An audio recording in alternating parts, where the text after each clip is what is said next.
Today is December the 13th, and they just showed up. How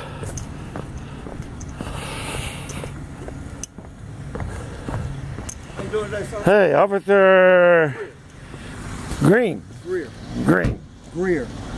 Grier. Oh, I met you before. Yes, you came out here with Vicki Jenkins before. So what got here today? Somebody called? No, I'm just here with Vicki. Vicki's just checking on you. Oh, Vicki? Yeah, Vicki's here. Okay, you came here with Vicki. No, I'm not. Yeah, no, you're not in the industry. Hey, how are you? I thought you were just the other day there were two of them out here.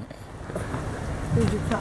Huh? Did you call? I never call you guys. They have to get copies of the record, which I can't get. So what made you out here today? This is Vicki Jacob. This is Officer Grier. He met Grier before. We're just wondering how you're doing. Wondering how you're doing. I can barely hear you. We're wondering how you were doing. No, same as always. Same as always. Well, it was a joke for me to have been admitted last time. You know, that shouldn't have been admitted. I mean, that was nothing new that I was doing. Yeah, you know what was funny about that? I go in there. You know, I'm pissed off about that because, you know, nobody work with me. Everybody working against me instead of with me on this story. And it's been going on since a year ago, since Christmas last year ago, this right here, and the story that I've been going with. And then when I get there, I get a doctor that I guess he's from Africa or just South Caribbean. He had a strong accent, my hearing impairment. We just couldn't stand each other at all. And then so we got down to, are you depressed? And yes. And why are you depressed? Because I'm here. And and that was it, you know. And so for 3 days I purposely didn't eat. I didn't eat, and they had somebody sitting there watching me, just sitting there watching me not eat for 3 days. You know, I could have starved myself to death. There was nothing we could have done about it if that watched me starve myself to death. You know, so everything was going fine here. Everything falls apart when I go there. Because after all the times I've been there, they still don't have a file or what, even an idea what's going on with me. You know, nobody. And Atlanta Chase, I don't like that woman. You know what I told her when we got there? Somebody needs to put you on a diet. You're a fuel inefficiency problem. Somebody needs to put you on a diet. You're a fuel inefficiency problem. You know? So there's nothing changed. There's nothing you're going to be able to help me with. It needs to be coming on your file. Y'all just need to stop coming out here. So you checking on me, or you respond to a call? No, I'm just checking on you. Okay. Is that all right? Yeah, fine. But don't let Atlanta Shake come out here ever again. That woman, me and her just did not get along. So we just did not get along. We just so, and then they moved me over to George Regional Hospital, and then the next day I met a Heather Oxetine, a young woman from memory. I looked her up later, and I was something I said to her, what do you expect someone to do when they what are you expecting someone to do when they run out of money? You go get a job, she said. I go, oh, come on now, that is just being too naive. You know it's way more complicated than that. And she kind of, and I go, oh, you definitely are a Republican. I go, no. And I put you, she said, no, you know, no. She laughed it off. Oh, you definitely are a Republican. You go get a job. Oh, come on, it's way more complicated than that. You know that. You know. So we're down to 4,000 from 70. So this is exactly nothing that y'all can really do anything with. This is different. This is a totally different thing. You know, all I'm saying is that 4,000, I have two options. I have to sell my home. I have to have 100% equity in. I don't want Cobb County to get an opinion of that. Or I can, finish selling it. It's just an option. I'm not saying I'm going to do it. I'm just saying those are my options. That's all I'm saying.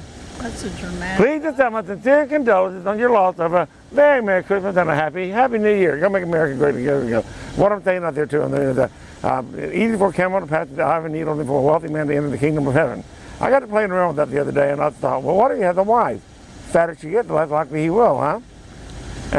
And then I started playing around with it some more. Well, if you get a camel through the eye of a needle, you most certainly can get a man through that very same eye of the needle easier than you can a camel. So the real question is, what's the difference between a wealthy man and a poor man? How about the camel and anything she can carry? Fast forward 2,000 years later, this is all the difference in daughters able Christmas shopping in Hummers. Our fathers fight their wars for sons barely able affording gas for an economy, if even an economy at all. So let's play Jeopardy, neighbors. The bricks have fallen, but replaced with dust stone. The fig trees have been cut, but replaced with cedar. Oh, lucky you, thank God for 9/11. And my next door neighbor, the Hollywood House, they've increased your property value. Oh, lucky you. It's from the Bible, Isaiah 9. Yeah, if you get the free time, read Isaiah 9, Old Testament. Isaiah 9. Isaiah 9. is what I'm going for. Yeah. The bricks have fallen, we replaced with dressed stone. I'm comparing that to 9/11. We put up a new sky tower, so we increase the property value. And then the fig trees have been cut, which is a food tree. We replaced with cedar, which is where they cut down all the trees and they replace them with cedar. Well, then there's a food tree versus exterior decoration. That's luxury and wealth. And oh, look at you, they've increased your property value. So they moved next door to me, and I'm considered a detriment to property value, even though I'm trying to talk about real genuine discussion. I'm trying to provoke genuine discussion. Nobody wants to have it. There are times when the human heart needs more than the old way you can give it. I guess when the looks of all these nice looking cars, they're not ready for that yet. The human heart needs more than the old way you get it. But somehow someone's got to provoke these discussions. And I'm trying to get they want me to have to go counseling. Well, I'm willing to go for counseling, but I want to go for care and counsel Center of Georgia, where they have master's affinity degree, but they won't take me. So obviously I'm onto something here. Believe and take practice, always has, always will, and no one's going to put that effort into it unless they're getting something out of it, and that's what worries me, especially with these Methodists.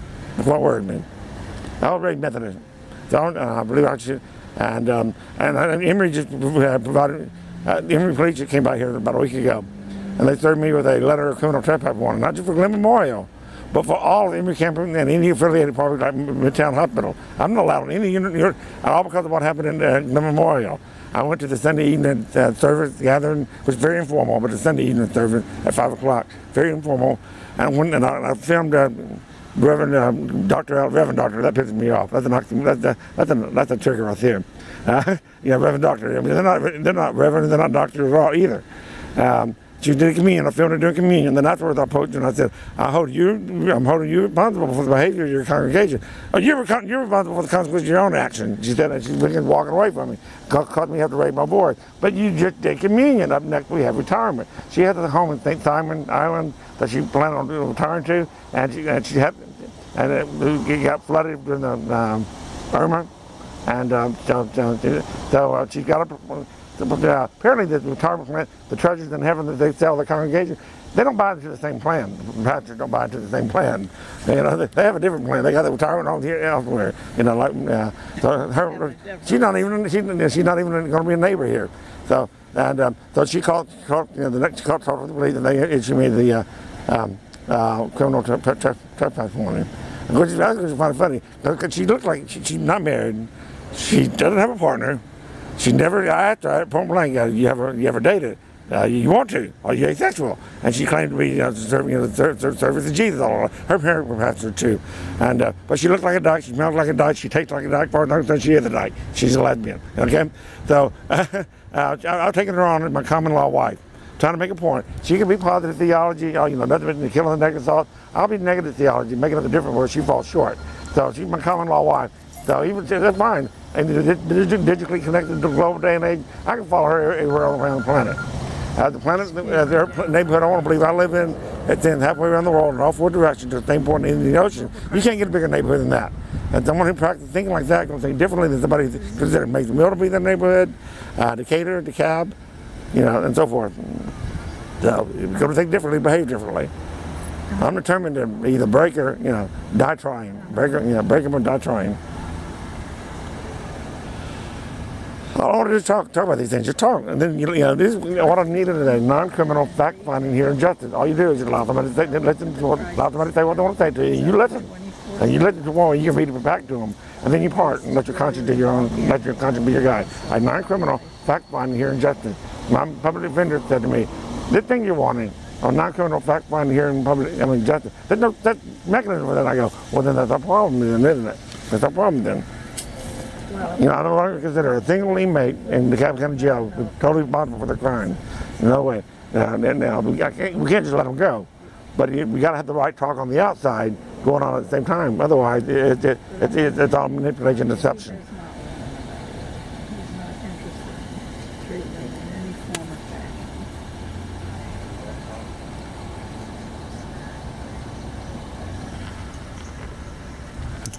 How you been? Well, I'll talk to you. I hate when I get over. You're on my property and I get over my cell phone. I hate that. So how's life going with you? I can't complain. You complain? Can't complain. Oh man, gee, I meant to go out to the cap card and get copies of my file today. I forgot to do that. But see what I'm doing there? There's one sign that says income disparity, question mark in the middle. Over there, the one on the very end, income disparity, question mark. Yes, and then indifferent, question mark. Hold on. Go ahead, I'm sorry.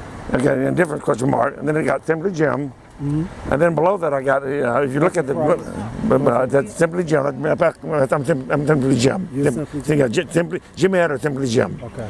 And then you got a colon. And then below that you got Antichrist, the hyphen Christ, the difference between Antichrist and hyphen Christ. To me, you cannot before there can be an Antichrist, there must be a Christ. Well, you know, in the Old Testament we had a Christ, a hope, a desire, a dream. Well, Jesus was familiar with the Old Testament stories and all that, so